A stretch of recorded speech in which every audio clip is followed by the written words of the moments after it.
wonderful world of teaching where we share practical classroom tips and tricks in hopes that you will find a little magic along the way.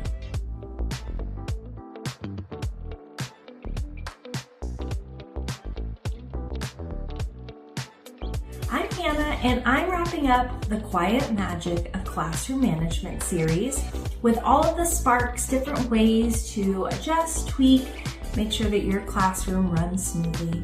And I wanted to close out with my final spark, which is actually just a bonus, but it should result in classroom community. And so I wanted to share a little bit about what classroom community looks like with your classroom management.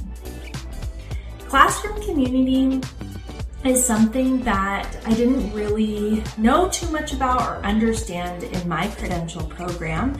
But throughout the years teaching, working with teachers and supporting them, I've learned how important it is for students to feel a sense of belonging. And that wasn't something that ever crossed my mind. School was just a place that you go to learn. It wasn't a place you go to belong. And so throughout my years in education, I've kind of transformed my way of thinking and recognized, wow, yes, students spend the majority of their time in our classrooms, and it should be a place where they feel safe and a place where they belong. So I wanted to share with you just a few of my favorite ways to kind of create a sense of community in your classroom. And of course, I'm sure you have other ways that you're doing it. So this isn't the one stop. This isn't the only place or only things to be able to do, but my hope is that you will find maybe a little tip or a takeaway to inspire what you're doing in your classroom and maybe add something in additionally. First of all, I love themes. That was something that I have loved so much about teaching and have found that there's just, I don't know, there's something grounding about having a theme. So thematic learning, just having something to always come back to. And so in the past, I've had a couple different types of classrooms. So I've had the heroes or the hedgehogs. I've done a couple different types of names, been in classrooms that have had the hippo class, the bee class, the honeybee class. And it usually is an alliteration with the teacher's last name, but not always. What I loved about this is that it kind of gives students it's like a last name for students. It's a sense of belonging, we're the hero class, this is what we do. And you can add in rules that go along with that theme. I think I loved the theme heroes so much because there's so much that goes along with it. It really has this sense of, support. We help each other out, and those were some of my classroom rules: is having a good attitude, collaborating with others, being reflectful, and showing empathy to others. Those were things that I implemented in my classroom and things that we just referred back to. A lot of times when issues would come into class, we talk about, that we're heroes, what does that mean?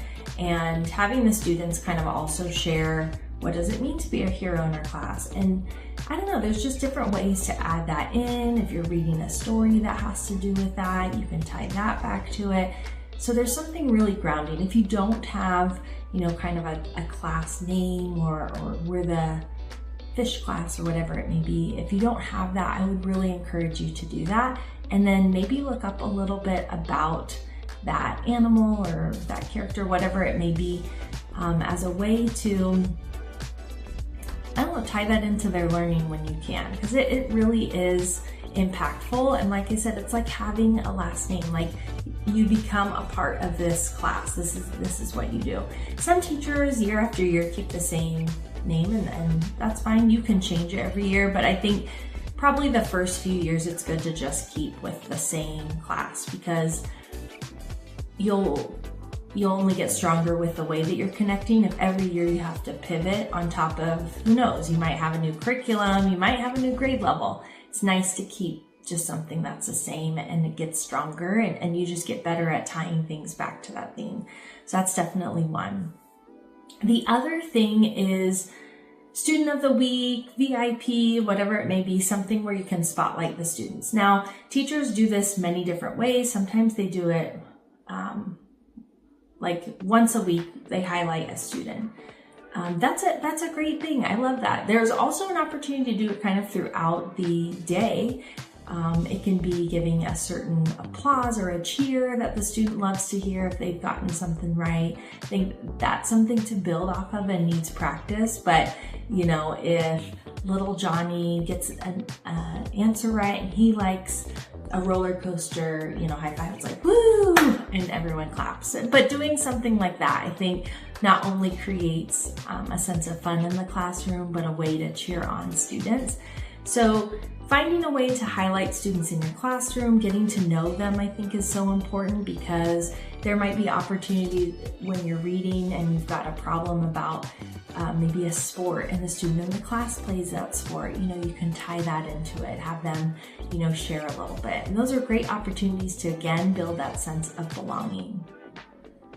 Classroom rules, it's so important. I shared that a little bit kind of with the theme of your class, but classroom rules, I think it's important as the teacher to depend, and it ranges, right, for whatever grade level you're teaching. For the little ones, it's important to kind of guide the conversation, but as they get older, it's great for them to start having those rules. But at the beginning of the year, creating kind of how is our class going to run? What are the important things that we need to do to be great learners or just help each other? Having them be a part of that, sharing the why of the rule, I think is really important. A lot of times students just hear, you're not supposed to do this, do this, do this. Don't do this. No, we don't want to do that. And there's not that moment to be like, well, why? Who's explaining why this is important? And so when you're sharing about that and you're building these classroom rules together and discussing them, referring back to them, it's important to come back to that. Remember, we discussed why this is so important.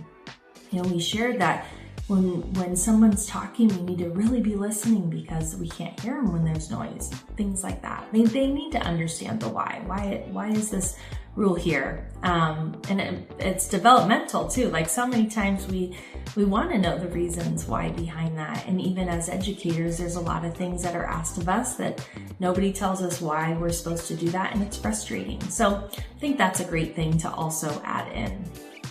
And then another great component to kind of support your classroom is having a sense of morning meeting or a time to kind of come together and share. I remember when I was in elementary school, I think it wasn't my favorite thing, but there was this like meeting time the class would have, and you would write down if there was problems that you were having with another student, and then we would kind of discuss them.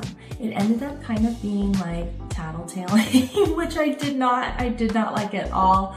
And it was awkward and embarrassing, but I now can reflect back and understand where that teacher is coming from. She's trying to build kind of like, we want to treat each other with respect, and we don't want problems to continue in the classroom. So those are the ways that I really feel like it's important to create that classroom community. Doing projects together also is another wonderful thing, especially when you can hang it on your bulletin board, or if it's an opportunity to display it somewhere. It's really great for students to kind of collaborate together. And oftentimes we don't always have that collaborative effort that's able to display. So building those in, I think, are great.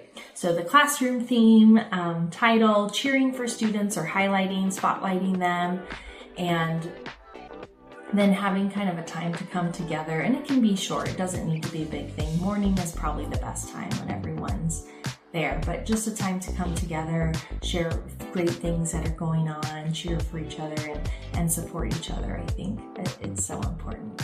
So play it somewhere. If you like this video, please feel free to click like and share with others that may be going through a similar credential program, or your new teacher, or just something in it you wanted to highlight and share. I'd love that. And then you can always subscribe. This, as I shared, was kind of the wrap up of my quiet magic of classroom management. But if you continue, I'm adding content always about how to improve and become stronger, more compassionate teachers for our students. see you for next time.